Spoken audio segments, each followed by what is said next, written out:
Assalamualaikum warahmatullahi wabarakatuh. Alhamdulillah, innal hamdalillah nahmaduhu wa nasta'inuhu wa nastaghfiruh wa na'udzu billahi min shururi anfusina wa min sayyiati a'malina. Man yahdihillahu fala mudilla lahu wa man yudlil fala hadiya lahu. Asyhadu an la ilaha illallah wa asyhadu anna Muhammadan 'abduhu wa rasuluh la nabiyya wa la rasula ba'dah. Qala Allah Ta'ala fil Qur'anil Karim, a'udzu billahi minasy syaithanir rajim. Ya ayyuhalladzina amanu taqullaha haqqa tuqatih wa la tamutunna illa wa antum muslimun. Wa qala Rasulullah sallallahu alaihi wa ala alihi wa ashabihi wa sallam, ittaqillaha haitsu ma kunta wa atbi'is sayyi'atal hasanata tamhuha wa khaliqin nas bi khuluqin hasan. Amma ba'd. Alhamdulillahirabbil alamin. Kita bersyukur kehadiran Allah Subhanahu wa taala pada malam hari yang dimuliakan Allah Subhanahu wa taala ini, di malam Selasa malam biasa dipakai untuk kita mengaji. Kita berkumpul pada malam hari ini dalam keadaan yang sehat, insyaallah. Pak Rizal sehat. Alhamdulillah semuanya sehat. Di sini mudah-mudahan kita dapat menambah keimanan dan ilmu serta kedekatan kepada Allah Subhanahu wa taala. Salawat serta salam senantiasa kita sanjungkan kepada Nabi besar Muhammad sallallahu alaihi wasallam, kepada keluarganya, kepada para sahabat dan kaum mukminin yang senantiasa menjadikan Al-Qur'an, menjadikan As-Sunnah sebagai pegangan di dalam hidupnya. Amin ya rabbal alamin. Semoga syafaat beliau kembali dan disampaikan kepada kita kelak di yaumil akhir kelak. Amin ya rabbal alamin. Insyaallah kita akan membahas yaitu tentang pasal yang selanjutnya, tentang pasal iman kepada kitab-kitab, iman kepada kutubullah, jamak daripada al-kitab yaitu kutub. Insyaallah ini pembahasan yang ringkas, mungkin pas nanti insyaallah sampai dengan waktu Isya, yang lebih pendek, walaupun nanti pembahasan tentang kitab ini dipecah dengan pasal selanjutnya yaitu tentang pasal Al-Qur'anul Karim, al-iman bil Qur'anil Karim. Sedangkan ini dengan kitabullah. Apa saja tentang kitabullah nanti kita bahas mengenai ayat-ayat dan hadis-hadis Rasulullah SAW. Baik, insyaallah kita akan membahas, kita baca Al-Faslus Sadis, yaitu pasal yang ke-6. Al-iman bi kitabillahi ta'ala, iman kepada kitab-kitab Allah Subhanahu wa ta'ala. Yaitu seorang muslim dituntut untuk beriman kepada seluruh kitab yang diturunkan kepada para nabi sebelum kita. Artinya semua yang diturunkan kepada nabi yang itu kita tidak kenal atau tidak tahu, atau yang disebutkan oleh Allah Subhanahu wa taala, karena ada suhuf namanya. Suhuf jamak daripada sahifah, itu lembaran-lembaran, tidak dikumpulkan menjadi satu sebagaimana Al-Qur'an, sebagaimana Taurat dan Injil yang itu turun sekaligus dalam 40 malam. Misalnya Taurat kepada Nabi Musa alaihissalam, namun suhuf itu kepada Nabi Musa diberikan, kemudian kepada Nabi Ibrahim bentuknya suhuf, tidak kitab.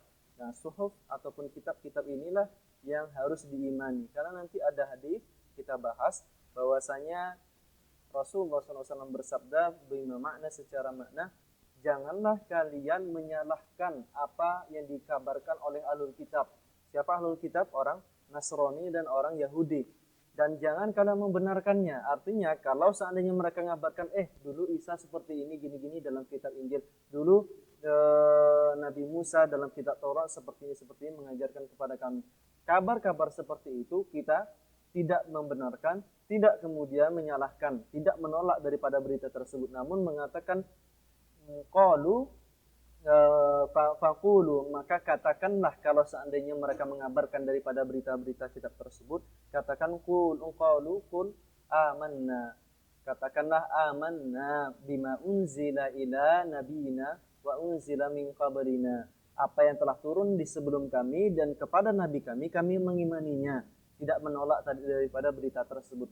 Bisa jadi nanti di zaman kekinian mungkin orang-orang Nasrani, orang Yahudi mengabarkan dalam kitab Taurat seperti ini. Kita tidak membenarkan, tidak kemudian menyalahkan, namun begitu perintah Rasulullah SAW kepada para sahabat. Karena 600 sampai 700 tahun rentangnya antara Nabi Muhammad dan Nabi Isa alaihissalam. Jadi di situ ada masih bekas-bekas daripada risalah nubuwah daripada sebelumnya. Dan mereka orang-orang Nasrani dan Yahudi betul-betul hidup dan mereka mengetahui Nabi Muhammad itu sebagaimana mereka tahu anak-anak mereka. Gitu. Di dalam Quran itu, dalam Quran Al-An'am ayat yang ke-20 disebutkan mereka tahu bahwasanya Rasulullah itu diketahui oleh mereka sebagaimana mereka tahu persis anak-anak mereka. Begitu disifatkan di dalam Taurat, di dalam Injil tentang Rasulullah. Jadi mereka dekat sebetulnya dengan nubuwah. Nah, inilah yang dituntut dengan keimanan kepada kitab-kitab Allah. Sedangkan yang kemudian kita ketahui di zaman ini ada nama kitab Al-Quran, kitab kita suci umat Islam, dan kemudian ada Injil, ada Taurat, dan kemudian suhuf-suhuf yang lainnya. Adapun datang dari musyrik, tidak kemudian kitab samawi, itu tidak patut diimani sedikit pun, walaupun ada gitu. Wa ma ba'da rusulin min suhufi, dan itulah yang turun-turun kepada suhuf seperti itu juga, yang menjadi risalah para nabi untuk menyampaikan daripada syara'ahu wa dinahu, yaitu syariat Allah Subhanahu wa taala, dan din, aturan daripada ada aturan Islam. Dan kemudian apa yang kemudian diimani ada 4, minimal ada 4 kitab samawi, kutubus samawi. Kenapa disebut dengan kutubus samawi? Kitab, kutub itu jamaknya, bentuk jamak daripada kitab, kutub as-samawi, samawi yang itu bersifat as-sama'i, dari datang dari langit. Artinya ini betul-betul datang dari ilah, datang dari Allah Subhanahu wa taala, yang itu diturunkan kepada nabi-nabi tertentu. Al-Qur'an Karim al-munazzal ala nabiyina Muhammad, yang itu turun kepada Nabi Muhammad. Kemudian Taurat kepada Nabi Musa alaihissalam, Injil kepada Nabi Isa alaihissalam. Dan kemudian Zabur kepada Nabi Daud alaihissalam, dan itu bentuknya seperti syair-syair. Dan kita bahas insyaallah, Daud itu membaca diberikan keringanan oleh Allah Subhanahu wa taala, cepat membaca daripada Zabur tersebut. Tidak begitu panjang sebagaimana Al-Qur'an ini diamalkan gitu. Dalilnya yang pertama, Allah Subhanahu wa taala memerintahkan beriman kepadanya. Ayat yang ke-136 An-Nisa, ya ayyuhalladzina amanu aminu billahi wa rasulihi, berimanlah kepada Allah Subhanahu wa taala, aminu billahi wa rasulihi wal kitab. Dan ini bentuknya Alkitab, namun di sini peruntukannya kepada jamak. Disebutkan Alkitab, seharusnya itu satu saja. Apa Alkitab? Al-Qur'an. Namun di sini diperuntukkan kepada kitab-kitab yang lain juga. Alladzi nazzala ala rasulihi. Walaupun dibaca di sini dijelaskan dengan ayat yang selanjutnya, tafsir ayat bil ayat, wal kitabil ladzi anzala min qabl, dan kitab-kitab yang diturunkan kepada nabi itu yaitu Nabi Muhammad SAW, dan yang diturunkan sebelum kami, yaitu kitab yang samawi tersebut. Nah, inilah dan pengabaran dari Allah Subhanahu wa taala. Al-Imran yang ayat yang kedua, tadi kami baca tafsir daripada Ibnu Katsir, nazzala 'alaikal kitaba bil haqq. Di ini ayat yang kedua ini ditafsirkan dengan ayat Al-Baqarah ayat yang kedua, yaitu dzalikal kitabu la raib. Apa arti kebenaran di situ? Nazzala 'alaikal kitaba bil haqq. Telah diturunkan kepadamu Muhammad sallallahu alaihi wasallam, 'alaikal kitab bil haqq, dengan kebenaran, yaitu la raiba fihi wala syak. Jadi ada batasan raib, ada syak. Dalam tingkatan ilmu itu minimal ada 5. Yang pertama al-ilm, ma'rifat, yang betul-betul sampai tingkatannya. Kalau orang-orang sufi mungkin sudah sampai hakikat gitu ya. Sudah sampai tinggi dia ma'rifat. Jadi betul-betul al-ilm, kemudian nanti dhan ini keilmuannya 70%, 30% tidak diketahui. Kemudian syak. Syak ini ragu 50-50%. Kemudian yang satu lagi, yang keempat itu namanya al-wahm, atau masuk kepada ar-raib, yaitu 30% dia tahu, 70% tidak, lebih banyak ragunya, itu wahm. Dan yang wahm ini dilarang menyampaikan ilmu, sampai yang derajat kepada ghalabatul dhann mungkin masih diperbolehkan, dan itu pun mengatakan Allahu a'lam. Dan terakhir jahil, ini tingkatan-tingkatan ilmu. Jadi di dalam Al-Quran, tafsir yang dikatakan Ibnu Katsir bil haqq dalam Al-Quran itu yang diimani tanpa keraguan sedikit pun, tanpa ragu yang setengah-setengah ataupun ragu yang begitu banyak gitu. Nazzala 'alaikal kitaba bil haqq musaddiqan lima baina yadayhi, yang itu membenarkan apa yang telah turun terdahulu kepada Isa bin Maryam, kepada Musa bin Imran. baina yadayhi wa anzala at-taurata wal injil, disebutkan oleh Allah Subhanahu wa taala wa anzala at-taurata wal injil min qablu hudan linnas, yang itu menjadi petunjuk bagi umat mereka terdahulu. Karena banyak yang saat ini menjadikan Taurat sebagai petunjuk, yang menjadikan Injil sebagai petunjuk. Maka yang kemudian turun Al-Quran ini sebagai nasikh. Apa nasikh? Yaitu penghapus. Kemudian menjadi kamil, pelengkap daripada syariat-syariat yang sebelumnya. Maka beberapa orang pluralisme, orang yang menganggap semua agama itu benar, itu salah. Mereka mengambil dari nanti dalam Al-Quran surat ayat Al-Quran Al-Baqarah ayat yang ke-62. Kemudian Al-Quran Al-Maidah kalau tidak salah ayat yang ke antara 59 atau yang ke-62 juga. Nah, di situ mereka katakan innalladzina amanu wa amilus shalihat, kemudian wan nasara was-sabiin, yang mereka sabiin, orang-orang yang menyembah daripada api-api, wan nasara lahum ajruhum, mereka mendapat pahala, artinya mereka benar. Jadi orang yang mengatakan diri mereka Islam ada sampai sekarang ini mengatakan kutubus samawi itu masih bisa digunakan, padahal sudah dinasakh. Apa bukti nasakhnya? Al-Quran surat Al-Imran ini salah satunya, dan beberapa ayat yang lain, yaitu dinasakh, artinya dihapuskan, dilengkapi dengan yang lainnya. Dan ini terjadi nanti dalam ayat Al-Quran juga, ada ayat yang dinasakh dengan ayat yang lainnya. Nanti menarik pembahasan tentang Al-Quran, masuk ke ulumul Quran, sebetulnya ilmu yang sangat luas, yang bahrul ulum, dikatakan ulama sebagai lautan daripada ilmu, karena tafsir itu hanya bagian kecil di dalam ilmu ulumul Quran. Jadi ada ulumul Quran, ilmu-ilmu Al-Quran. Jadi tafsir ternyata itu bagian kecil. Kita anggap tafsir ini adalah ilmu yang paling besar di dalam ilmu yang lainnya. Tapi tafsir adalah salah satu ilmu dalam ulumul Quran. Nah, di sini dikatakan sebagai petunjuk bagi mereka sebelumnya. Wa anzalal furqan, maka setelah itu Allah turunkan Al-Furqan. Dikatakan dalam beberapa riwayat Al-Qatadah, kemudian Ar-Rabi' bin Anas mengatakan, apa yang dimaksud dengan Al-Furqan? Al-Furqan adalah Al-Quran. Al-Quran sebagai pembeda antara kesesat dan nyata, sebagai pembeda dari yang iwaj wal mustaqim, antara yang itu berbengkok kemudian menjadi yang lurus. Itu yang disebut dengan Al-Furqan, pembeda. Dan begitu pula Al-Maidah dengan bahasa yang sama, hanya ditambah dengan kata wa muhaiminan alaih, yaitu penjaga atas din yang telah terdahulu dengan syariat yang telah ada terdahulu. Dan kemudian yang menurunkan daripada setiap kitab samawi ini, sebagaimana yang kita bahas, siapa yang punya tugas untuk menurunkan kitab, punya tugas mengirim wahyu? Jibril alaihissalam, Ruhul Amin. Jadi disebut di sini dalam Al-Quran surat Al-A'la dan Asy-Syu'ara disebutkan Allah Subhanahu wa taala berfirman, nazala bihi ruhul amin, nazala bihi ruhul amin, yang menurunkan ruhul amin yaitu Jibril alaihissalam, ruh al-amin yang dipercayai.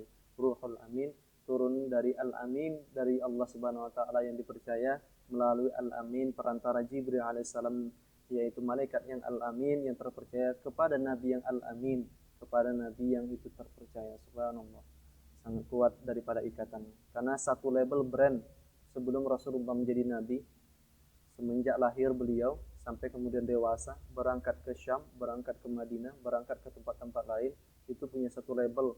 Umur 35 sampai umur 40 beliau terus ke Gua Hira. Walaupun ke Gua Hira semua barang-barang orang kafir Quraisy itu dititipkan kepada Nabi Muhammad SAW. Dan apa gelar yang didapatkan oleh orang-orang lain, walaupun mereka kemudian mempersekutukan Allah, benci kepada Nabi Muhammad, mereka menjuluki Nabi Muhammad sebagai Al-Amin. Dan kemudian kabar daripada Rasulullah SAW tentang hadis-hadis yang banyak tentang hal ini. Innama baqa'ukum fi man salaf kama baina salatil ashri ila ghurubisy syamsi, antara kalian dengan orang-orang yang sebelum kalian yang telah mendahului. Salaf artinya yang mendahului orang-orang yang terdahulu. Kama baina salatil ashri ila ghurubisy syamsi, antara salat isya, antara salat asar, antara salat asar sampai tenggelam matahari. Artinya dekat tidak? Dekat hitungan Allah Subhanahu wa taala. Hitungan kita mungkin jauh. Makanya ketika dikatakan antara aku dan kiamat, di sini dalam hadis ini antara nabi yang terdahulu sampai nabi sekarang, keadaanku diutus sebagai rasul itu seperti asar dan salat maghrib sampai tenggelam matahari. Dan sedangkan antara kita dan kiamat itu antara asar dan salat maghrib. Kalau itu dulu artinya sekarang udah berapa tahun kita tertinggal oleh Rasulullah? 1400 tahun. Artinya sudah dekat sekali. Uti ahlu Taurat Taurata fa'amilu biha hatta intasafan nahar. Ahlu Taurat Bani Israel diturunkan kepada mereka Taurat, maka mereka beramal dengan Taurat tersebut sampai waktu zuhur, intasafan nahar, yaitu waktu zuhur sampai di tengah-tengah matahari di tengah hari. Thumma ajizu fa'utu qiratan. Mereka kemudian melemah untuk mengamalkan daripada Taurat, maka mereka hanya diberikan satu qirat saja. Dan kepada ahlul Injil diserahkan pula Injil kepada mereka suliyatil asar hatta sulatil asar. Mereka mengamalkan Injil hanya sampai waktu asar saja. Dan setelah itu kemudian mereka fa'amilu bihi hatta suliyatil asar, sampai salat asar, sampai waktu asar, dan mereka kemudian ajizu, yaitu artinya dari zaman itu, waktu ini bukan waktu dalam keseharian yang digunakan, tapi zaman itu yang seperti kalimat yang pertama dikatakan Rasulullah, antara kalian dan orang terdahulu seperti asar dan maghrib. Mereka orang-orang Taurat lebih panjang dari waktu awal sampai zuhur itu diamalkan oleh mereka, kemudian mereka melemah daripada amalan tersebut, tergantikan mereka mempersekutukan Allah, menganggap sapi betina sebagai daripada Tuhan. Maka kemudian mereka digantikan dengan kaum yang setelahnya diutus Nabi Isa bin Maryam sebagai seorang nabi. Dan itu waktunya sampai zuhur, kemudian sampai asar. Dan kalian mengamalkan daripada ini sampai tenggelamnya matahari. Ila ghurubis syamsi fa'utitum, namun kalian diberikan qirataini, namun kalian diberikan pahala 2 kali lipat qiratan dari Allah Subhanahu wa taala. Maka kemudian ahlul kitab yang duduk di majelis Rasulullah mengatakan, qalu, mereka mengatakan, aqallu minna amalan wa aktsu ajran ya Rasulullah. Kalian umat muslim lebih sedikit beramal namun lebih banyak pahalanya. Qala Allah, maka Allah berfirman dalam Quran, dalam ayat hadis qudsi ini mengatakan, hal zalamtukum min haqqikum min syai', apakah aku menzalimi kalian dari hak kalian? Maka mereka mengatakan qalu la, maka mereka mengatakan tidak. Qala huwa fadli, ini adalah atas keutamaanku, kata Allah Subhanahu wa taala, utihi man asya, aku memberi kepada yang aku kehendaki, itu kepada Nabi Muhammad sallallahu alaihi wasallam. Nah, ini keutamaan daripada ayat Quran yang diturunkan kepada kita mengamalkan sebetulnya tidak jauh antara asar sampai maghrib aja gitu ya. Tapi antara asar dan maghrib ini ternyata sampai ribuan tahun. Dan inilah nabi terakhir akhir zaman. Dan hadis tentang Zabur, tentang Daud yang diberikan Zabur, khuffifa ala Daud sallallahu alaihi wasallam atau alaihi salam Al-Qur'an, disebut Al-Qur'an yaitu al-qiraah, maksudnya pembacaan. Diringankan bagi Nabi Daud membaca Zabur tersebut. Fakana ya'muru bidawahi fatusraju, dia biasanya menyuruh seseorang mengambil pelana kemudian diletakkan di punggung kuda, dan dia dalam keadaan membaca daripada Zabur tersebut. Sebelum selesai orang tersebut mengikat di sampai ke badan perut daripada pelana tersebut di kuda, selesai dia membaca daripada bacaan Zabur tersebut atau Taurat tersebut. Qabla an tusraja dawabuhu, sebelum selesai. Wala ya'kulu illa man min amali yadayhi, dan Daud punya satu kebiasaan, tidak makan kecuali dengan hasil daripada jerih tangannya. Itu Daud alaihissalam. Dan kemudian keutamaan lain tentang Alkitab disebutkan, wa fi qaulihi sallallahu alaihi wasallam la hasada fi illa fitnatain, tidak ada hasad, tidak boleh dengki kecuali dengan 2 orang. Orang yang pertama, rajulun atahullahul Qur'an, yang Allah kasih dia pemahaman tentang Al-Qur'an, menghafal daripada Al-Qur'an, fayaqra, maka dia membaca, yatluhu ana al-laili wa ana an-nahar, dibacanya sepanjang malam, sepanjang siang dibacanya. Dan tidak boleh hasad kecuali kepada orang yang seperti ini. Yang orang satu lagi, fa'atahullahu malan, diberikan harta yang banyak, yunfiquhu ana al-laili wa ana an-nahar, sepanjang siang, sepanjang malam diberikan infak daripada harta yang dia miliki tersebut. Nah, kepada 2 orang ini boleh berhasad dengki. Nah, namun hasad di sini Allah wa'lam bishawab, mungkin dalam kitab Mustafa Al-Adawi mengatakan bahwasanya hasad terbagi menjadi dua. Kalau hasad dalam keadaan yang itu begitu hanya menginginkan kebaikan tanpa hilang daripada kebaikan yang dimiliki orang lain, itu diperbolehkan, tidak dipermasalahkan. Apalagi dalam hal ini beramal, dan seperti inilah yang dibolehkan kita untuk hasad iri yang luar biasa kepada orang seperti ini.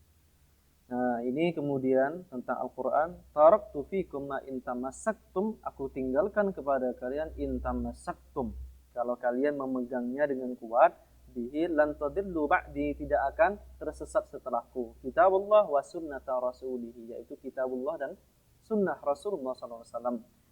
Dan kemudian dalam hadis yang lain disebutkan addu 'alaiha bin nawajid, gigit dengan gigi geraham.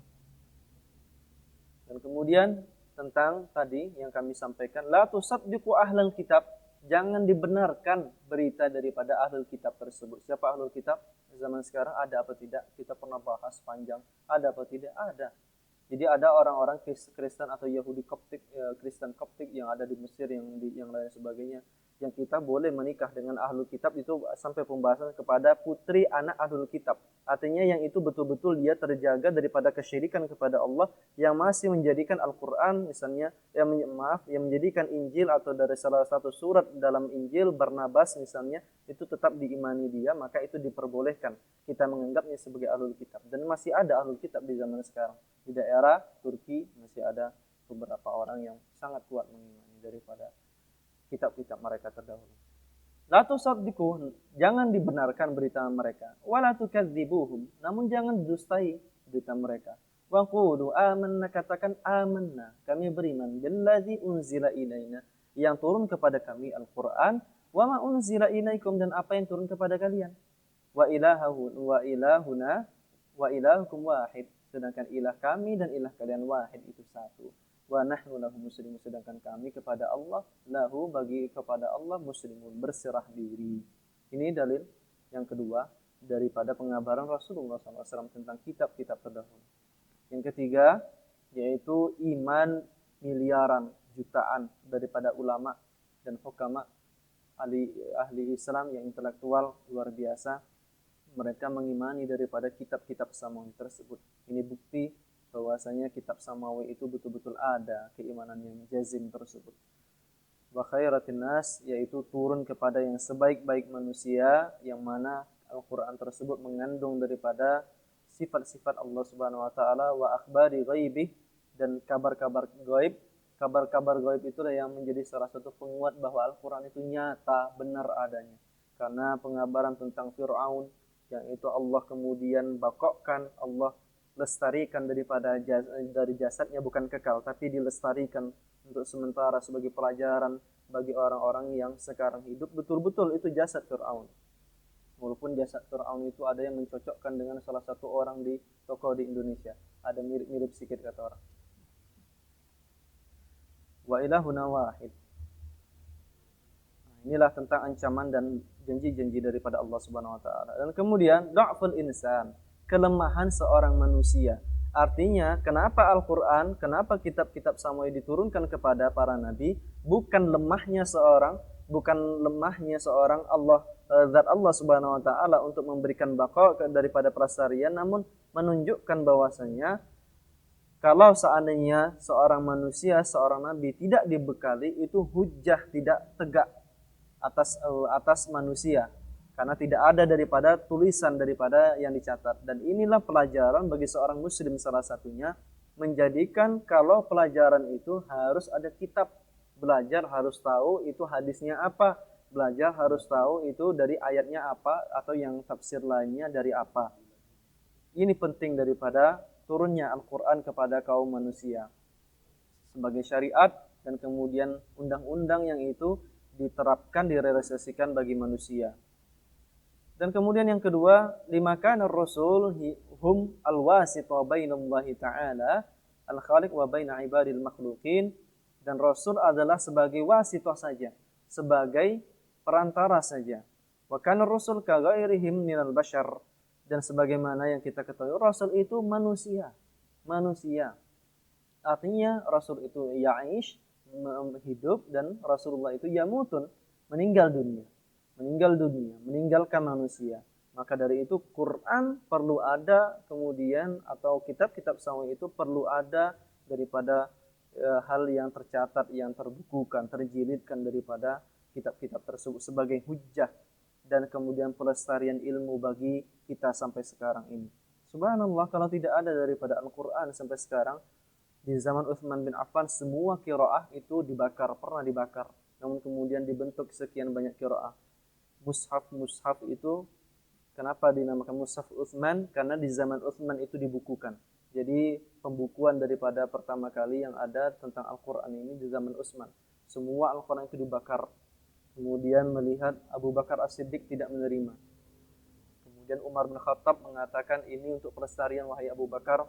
Bayangkan kalau seandainya seluruh daripada 70 qura setelah kejadian qura itu dibantai, 70 penghafal Quran dibantai, maka Abu Bakar As-Siddiq menyetujui. Maka kemudian daripada seluruh itu dibukukan. Maaf, bukan di zaman Utsman, namun di zaman Abu Bakar As-Siddiq radhiyallahu anhu. Saat itu masih hidup Abu Bakar As-Siddiq. Dibukukan. Penting daripada adanya kitab-kitab samawi. Dan kemudian yang ketiga, idza lam yakun rasul da'i ila Allah taala yahmilu kitaban min 'indi rabbih fihi tasyri' wal hidayah wal khair sahula 'ala an-nas takdzibuhu. Kalau seandainya para duat, para nabi tidak membawa sedikit pun daripada catatan-catatan dari Rabb-nya, atau kemudian syariat itu hanya dikatakan dengan lisannya saja, maka itu akan mudah bagi manusia mendustai para nabi tersebut. Namun tidak, Allah menurunkan satu kitab, bukan kemudian melemahkan dari pendapat bahwa seorang nabi tidak mampu ini itu, namun menunjukkan bahwasanya ini betul kebenaran dia diangkat menjadi seorang nabi, dan ini syariat yang datang langsung dari Allah Subhanahu wa taala. Inilah dalil-dalil yang kemudian sifatnya nakliyah yang langsung datang daripada Allah Subhanahu wa taala. Nah, ini yang menarik mungkin tentang bahasa anzala dan nazzala. Kenapa Allah sebutkan nazzala di Ali Imran ayat yang kedua, nazzal itu turun, yang itu sedikit-sedikit. Sebagaimana kita ketahui, Allah menurunkan selama sekitar 22 sampai 23 tahun Al-Quran tersebut. Sampai yang mengatakan ayat yang terakhir apa? Al-yawma akmaltu lakum dinakum, walaupun itu ternyata bukan ayat terakhir. Itu betul ayat yang turun di Haji Wada. Namun ayat yang terakhir itu sebelum ayat Dain. Al-Quran surat ayat Dain 281. Itu ayat yang terakhir sebelum meninggal Rasulullah turun itu. Ayat yang paling terakhir. Nanti bisa dicek sebelum ayat Dain, ayat utang yang berbicara panjang, satu halaman itu berbicara tentang utang. Nah, sebelumnya itu adalah ayat yang terakhir turun kepada Rasulullah SAW. Nah, nazzal itu yang turunnya pelan-pelan. Wa anzal, inna anzalnahu fi lailatul qadar. Nah, disinilah Allah pernah memang menurunkan kepada Nabi Muhammad sekaligus setelah kemudian semuanya sempurna, diturunkan sekaligus kapan? Lailatul Qadar, di malam Lailatul Qadar. Dan itu telah disebutkan sebetulnya malam Lailatul Qadar telah diingat oleh Rasulullah SAW. Namun di luar masjid ada orang yang tasyajar, ada orang yang kemudian berselisih. Rasulullah keluar dari masjid ingin menyampaikan itu, qadarullah dengan izin Allah Subhanahu wa taala hilang ingatan Rasulullah untuk menyampaikan kapan Lailatul Qadar. Padahal sudah diberikan tahu oleh Jibril alaihissalam kapan Lailatul Qadar. Namun ketika itu mau disampaikan, ada orang yang berselisih, Rasulullah lupa ingin menyampaikan, hanya kemudian mempersatukan orang yang berselisih tersebut, lupa. Maka di situ hikmah daripada penurunan Lailatul Qadar itu agar kita tak malas untuk ibadah nanti ya di bulan Ramadan, hanya ibadah di Lailatul Qadar. Ngapa tak ikut Pak di malam kedua 628 gitu kan? Saya lah dapat Lailatul Qadar misalnya gitu kan. Kalau seandainya Lailatul Qadar yang malam 27 misalnya, saya lah udah dapat Lailatul Qadar gitu. Tapi tidak, itulah hikmah daripada penurunan Al-Quran berturut-turut, salah satunya untuk menguatkan hati Rasulullah SAW. Diberikan kabar-kabar anbiya, diberikan kabar-kabar para rasul, diberikan kabar-kabar rasul yang terdahulu lebih kejam daripada yang didapatkan Nabi Muhammad misalnya. Ini barangkali daripada iman kepada kitab-kitab Allah Subhanahu wa taala. Insyaallah kita buka mungkin kepada sesi tanya jawab. Kami serahkan kembali kepada pembawa acara. Allahu a'lam bishawab, wallahu waliyyu taufiq wassadad.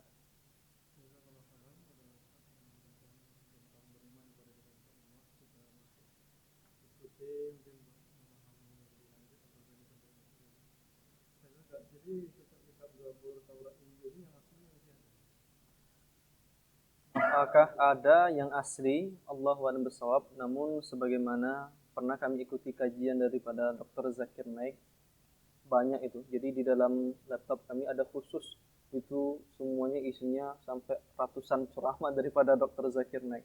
Tak tembus karena panjang gitu ya. Apakah ada? Allahu a'lam bishawab. Dengan kebenaran-kebenaran yang ada, kami pernah dapatkan di beberapa perpustakaan bahwasanya di situ ada pembuktian bahwasanya Injil Barnabas itu masih yang sesungguhnya. Kemarin pernah dengar juga Ustaz Rahmat Baikuni, Barnabas inilah yang itu masih menyembunyikan daripada lisan-lisan yang dikatakan oleh Nabi Isa alaihissalam tentang beberapa perkara dalam Injil. Namun dalam beberapa yang lainnya seperti Lukas itu nama intelek yang ada di Yunani, di negara Latin, dan itu bukan perkataan dari Tuhan. Namun itu perkataan dari seorang dokter yang bersaksi atas agama Injil tersebut, kemudian dibukukan menjadi surat oleh mereka, surah ulangan atau yang lain sebagainya. Allahu a'lam bishawab. Apakah lengkapnya ada apa tidak? Namun kabarnya Barnabas itu ada gitu di Turki. Kalau Zabur, Allahu a'lam. Taurat apakah kemudian masih di dalam tabut yang mereka sembunyikan di bawah daripada Baitul Maqdis? Allahu a'lam bishawab. Kalau Zabur kita belum pernah tahu, belum pernah dapatkan nampaknya Zabur karena jaraknya cukup jauh. Kita kepada Injil mungkin cukup dekat kepada Nabi Isa alaihissalam, tapi kepada Musa ini sudah rentang yang amat jauh sebelum Masehi. Iya. Makanya ketika iman, kalau seandainya kitab-kitab yang Injil sekarang, makanya yang disebutkan holy, kita ini kan sebagai holy book, buku suci mereka. Kalau seandainya memang betul ada perkataan Isa mengatakan atau Yesus mengatakan bahwasanya aku adalah Tuhan, sembahlah aku, maka di situ mungkin Zakir Naik mengatakan aku mungkin akan masuk ke dalam agama tersebut. Kalau seandainya di dalam kitab Buddha, kitab Hindu, namun kita dapatkan tidak pernah. Kalaupun ada, pasti dia menyebutkan ismuhu Ahmad, karena di situ disebutkan ismuhu Ahmad akan datang, dan itu Ustadz Ahmad Kainama, seorang lulusan S3 dari Israel. Kami langsung pernah berjumpa sebelum pembekalan dikirim ke Papua. Beliau asalnya langsung dari Ambon, dekat kepada kota Sorong. Beliau mengatakan bahwasanya beliau orang terbaik S1 ketika di Jakarta, dikirim kemudian S2-nya di Belanda, mempelajari bahasa Inggris, bahasa Belanda luar biasa. Kemudian terakhir S3 beliau di Israel. Di Israel tersebutlah beliau ingin membahas sebetulnya dalam tentang masalah Taurat dan Injil. Yang didapatkan tidak lain bahwasanya akan ada seseorang yang disebut dengan Ahmad. Maka disitulah beliau menamakan diri beliau pun menjadi Ahmad. Ahmad Kainama. Subhanallah. Ternyata mungkin ada yang disembunyikan seperti itu, kebenaran-kebenaran tersebut. Jadi ahli kitab itu kan beriman kepada Allah, yaitu mengakui Nabi Muhammad. Kan kira-kira begitu. Kenapa mereka nggak masuk Islam aja? Ya, mereka beriman kepada Allah namun mempersekutukannya dengan mengatakan bahwasanya di samping Allah itu ada Tuhan yang lainnya.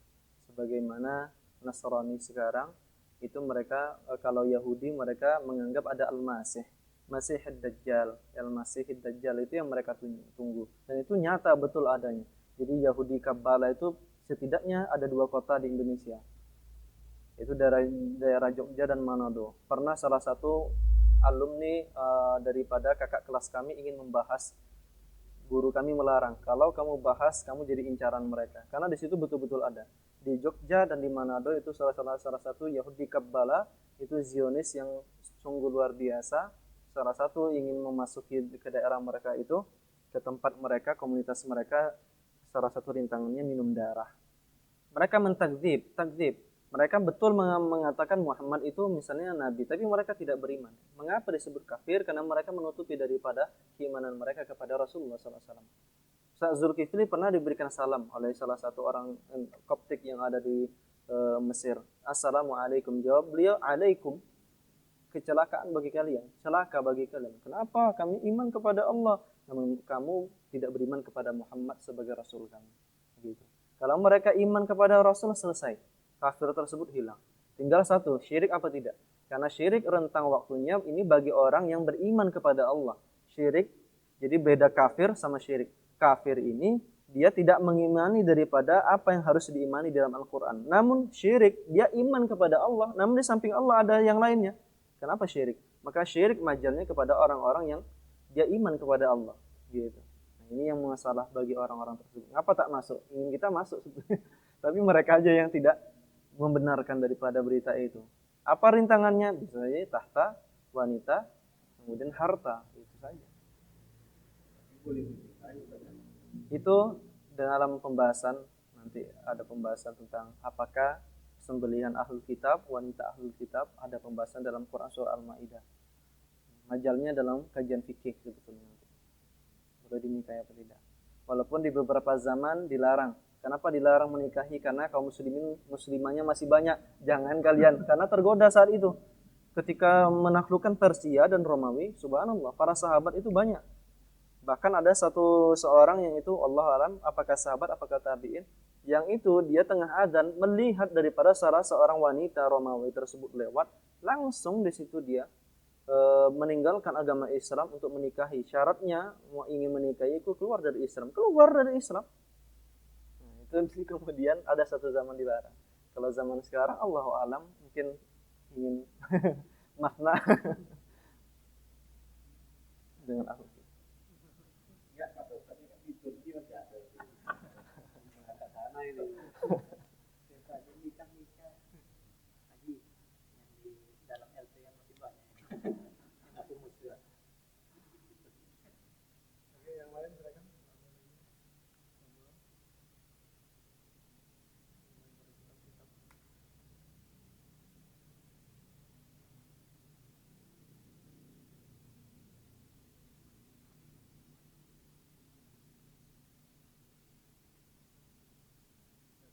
Baik, kalau yang suhuf ini, nah suhuf ini yang kemudian kita tidak dapat jejaknya. Allah SWT, apakah suhuf itu masih ada apa tidak?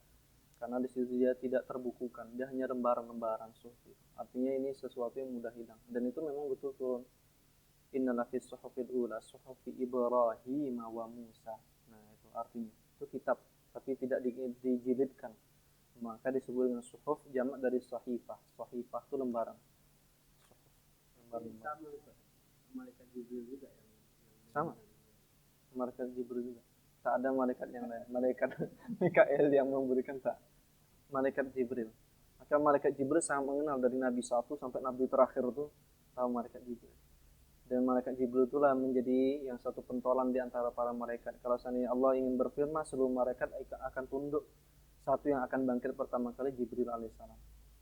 Dan Jibril alaihissalam ketika Rasulullah pernah melihatnya, dia duduk di atas langit, sayap satunya itu menutupi daripada asyams, ghurub syams, kemudian syuruq syams, di tempat timbulnya matahari, kemudian tenggelam matahari, itu sayapnya Jibril penuh. Dan setiap cabang sayap itu ada sekian 600 sampai 700 cabang.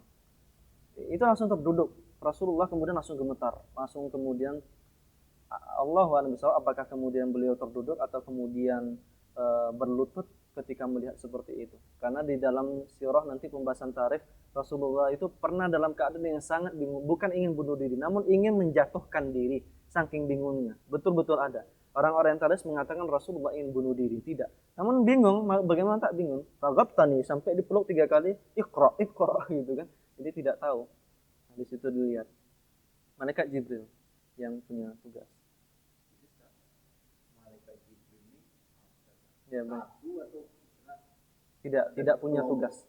Maksudnya malaikat ini satu itu aja. Ada beberapa ini. Gitu. Ada beberapa. Kalau malaikat maut, malakul maut itu yang mencabut nyawa Rasulullah, para nabi langsung malakul maut. Namun yang mencabut sekian nyawa yang ada di dunia ini dalam waktu yang bersamaan itu daripada golongan anggota gitu ya. Anggota daripada. Enggak. Jibril alaihissalam itu hanya satu saja. Kalau malaikat maut tadi kan Ada banyak. banyak gitu Ustaz ya.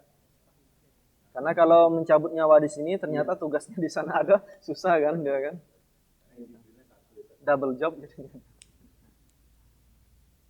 Mereka Jibril satu, karena rentang waktu tidak ada yang sama. Sekalipun mungkin Harun dan Musa, sebagaimana Quran itu, Rabbi syrah li sadri wa yassir li amri wahlul 'uqdatam min lisani yafqahu qawli waj'al li waziran min ahli, jadikan daripada wakilku yang menyuruh kepada Firaun min ahli dari keluargaku, maka ditunjuklah ke keluarganya, saudaranya Harun. Harun bin Imran kemudian diangkat menjadi nabi. Itu pun ada rentang waktu. Tidak Jibril bingung kepada Musa dulu kasih kepada enggak. Jadi satu malaikat Jibril.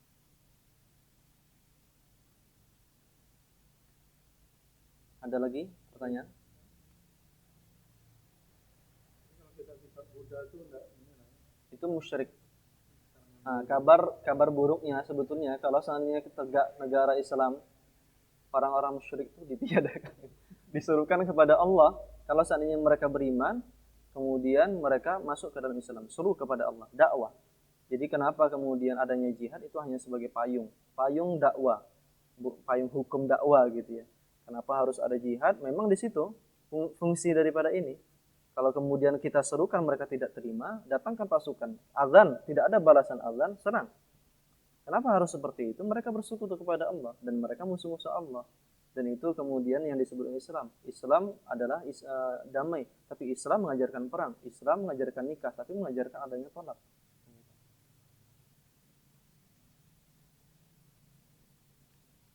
Musyrik tuh kitab-kitabnya mungkin tidak bisa diimani gitu.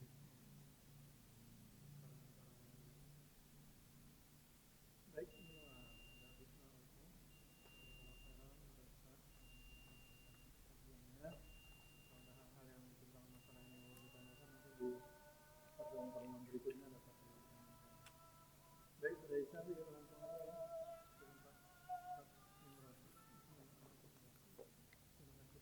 tentu ya.